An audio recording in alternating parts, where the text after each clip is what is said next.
Sa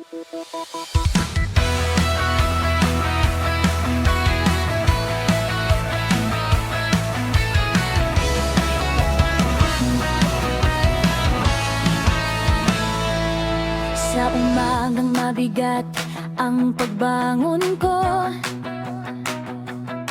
may bigat sa isip na di ko matakasan. Ngunit binubuksan ko ang iyong salita, at doon ako'y muling nagsisimula.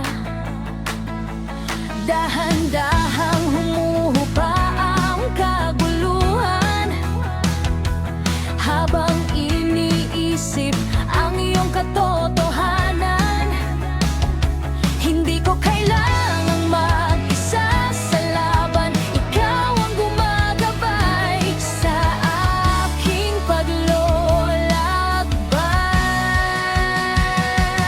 Kapit sa pangako mo, di ako bibitaw, sa bawat salita